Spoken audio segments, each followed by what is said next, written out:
Share बाजार में आए दिन कुछ शेयर्स गिरते हैं तो कुछ ऊपर भी चढ़ते हैं। इन्हीं में से एक शेयर करीब 92% टूटने के बाद अब ₹1 पर आ गया है। लिहाजा निवेशकों में इसे खरीदने की होड़ मच गई है। दरअसल इसका नाम है स्प्राइट एग्रो लिमिटेड।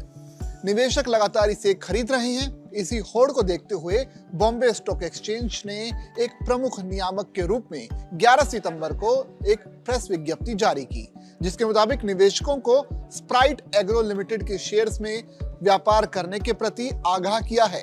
एक्सचेंज ने निवेशकों से इस पेनी स्टॉक में लेन देन करते समय खासकर ऑनलाइन सुझावों और सिफारिशों के आधार पर सावधानी बरतने का आग्रह किया है। बीएसई ने कहा कि टेलीग्राम, व्हाट्सएप और अन्य माध्यमों से ऑनलाइन या फिर अपंजीकृत सलाह के आधार पर इस शेयर में ट्रेड करने के सुझावों को सावधानी से लिया जाना चाहिए, नहीं तो आपको नुकसान भी उठाना पड़ सकता है।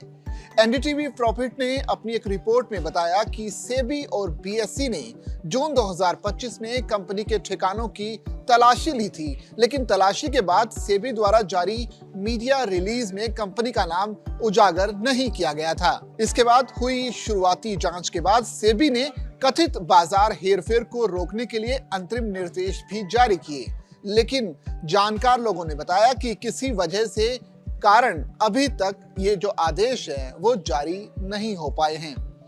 एनडीटीवी प्रॉफिट ने 10 जुलाई को एक रिपोर्ट छापी, जिसके मुताबिक सेबी कंपनी में संभावित उल्लंघनों की जांच कर रहा है, जो कि share split, bonus issue, rights offering, suspicious trading और नॉन प्रमोटर स्टॉक एक्सचेंज द्वारा शेयर्स की बिक्री से संबंधित थे।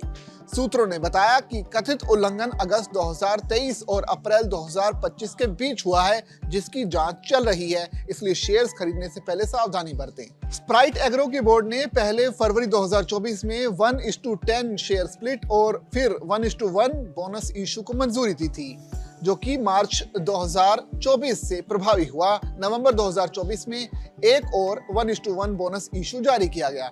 इन कार्रवाइयों के बीच में कंपनी ने जून 2024 में ₹13.40 प्रति शेयर की दर से राइट्स के आधार पर 3 करोड़ शेयर भी जारी किए, जिससे लगभग 44 करोड़ रुपए जुटाए गए। हालांकि 35 मूल तरजीही आवंटनियों में से 16 ने अपने राइट्स पेश दिए और करीब 29 करोड़ का संयुक्त लाभ भी कमाया, जिससे राइट्स इशू के पीछे की मंशा पर सवाल उठ रहे हैं। सेबी कंपनी के वित्तीय विवरणों में अचानक हुई इस उल्लेखनीय सुधार की भी जांच कर रहा है। वित्त वर्ष 2021 की पहली तिमाही और वित्त वर्ष 2024 की दूसरी तिमाही के बीच स्प्राइट एग्रो का जो शुद्ध लाभ था वो 51 लाख रुपए से भी कम रह गया। हालांकि नवंबर 2023 से लेकर वारंट रूपांतरण के समय के आसपास कंपनी ने प्रति तिमाही करीब 5.5 करोड़ रुपए से ज्यादा का लाभ दर्ज करना शुरू कर दिया था। हालांकि कंपनी सेबी की जांच के दायरे में रही है, लेकिन इस मामले में समन जारी होने की संभावना नहीं है। इसी बीच कंपनी ने अपनी आगामी बोर्ड बैठक के लिए एक डिटेल एजेंडा भी जारी किया है। एक्सचेंज वेबसाइट पर इस कंपनी के बारे में कुछ और भी जानकारी है। साथ ही इस दौरान खुलासे के मुताबिक कंपनी 10:1 के अनुपात में बोनस इक्विटी शेयर जारी करने पर विचार करेगी। इसका मतलब ये हुआ कि शेयर धारकों को हर एक इक्विटी शेयर के बदले 10 बोनस शेयर मिल सकते हैं, जो कि शेयर धारकों और अन्य आवश्यक एंडोर्समेंट्स के अधीन होगा।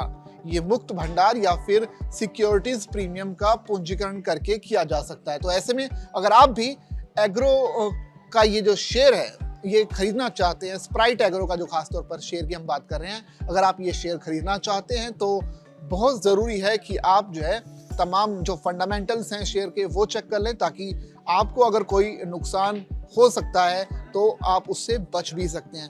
और फिलहाल के तौर पर सेबी ने इस तरह से आगाह किया है कि अगर आप इस कंपनी का शेयर खरीदना चाहते हैं तो आप सावधानी बरतें, नहीं तो आपको नुकसान हो सकता है। इस पूरी खबर पर आपकी क्या राय है, आप कमेंट करके हमें जरूर बता सकते हैं।